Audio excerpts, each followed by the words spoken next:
Brickworld Chicago, and I'm really happy to see Brian again. He brought the huge Indiana Jones layout. Brian, good to see you, and please tell us everything about your lovely layout. So good to see you again. This is my Indiana Jones layout that we have based upon Raiders of the Lost Ark. And we have scenes from all the different movies, but mostly this is the Tanis section. So we have the dogfight scene from The Last Crusade, because that was kind of deserty or arid. It kind of fits in. And you can see there that we've got all kinds of flashing lights for the gunfire and the fire as they drive through. And see that poor pilot in his broken airplane as he goes through the tunnel in flames. We also have a nice scene here, also from The Last Crusade, which shows the tank battle. So we have the different vehicles carrying both the protagonist here is the villain in the film, and we have, of course, lovely Elsa, and a number of the guards and the troops, and these are the Brotherhood of the Cruciform Sword who are coming through. A couple of them apparently are missing some of their hats. We'll have to find those. And then, of course, we have here the tank. And we have Colonel Vogel, who is coming up to hurt Indy on the top of the tank. He and his father are in a precarious situation trying to save him from flying off. Behind here we have Sala quickly coming up in the rear. And then, of course, here's poor Marcus Brody. He's apparently falling off the back of the tank somehow a little bit. So if we move on here, this is one of our newer additions. This is our old Indy, Big Indy. And you might notice that he's 5X, 6X, built a little large. He has an eye patch. And there's a reason for that, because all true Indy fans know that old Indiana Jones wears an eye patch.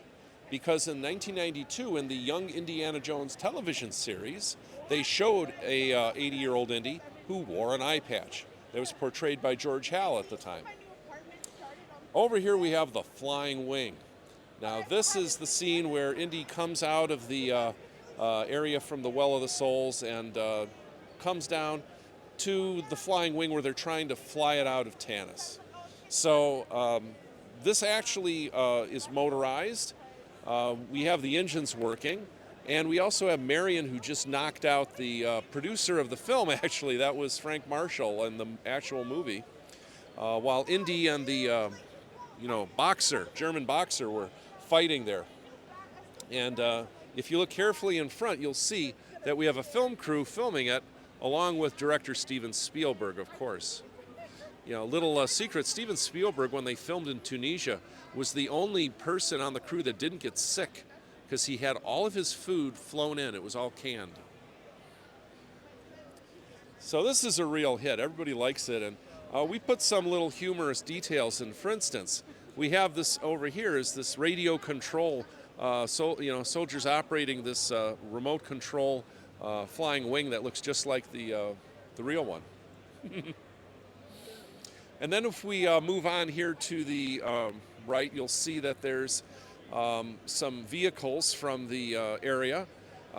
We put in a staff car and a few of the other real vehicles. A couple of these are actually Kobe kits. I don't know if your readers or viewers are aware of that, but some of the newer Kobe kits are just so incredibly well detailed. And I got the thing on sale for a real price, so I couldn't help but stick it in the scene.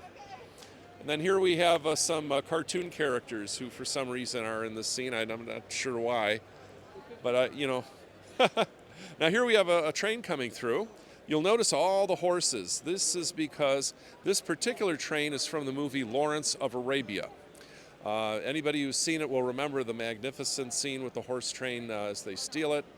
And then as we come into the side over here, you can see the Well of the Souls. And this is where the Ark of the Covenant resides, and you can actually see it in far back.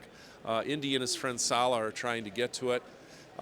If you look closely in the front, you'll notice that Marion is confronting a snake, a cobra, and there's actually a piece of plate glass between them. It's a piece of Lego window. And that is in the actual movie. In fact, you can see the reflections of in the glass in many of the copies that are out, for viewing.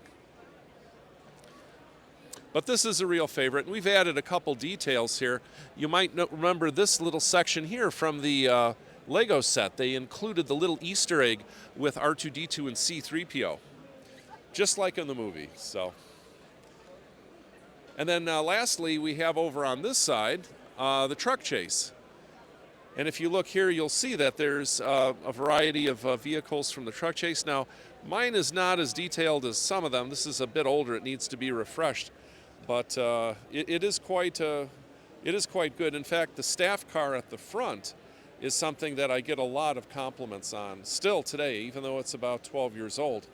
The fenders are actually made using bi-clips from Brick Arms.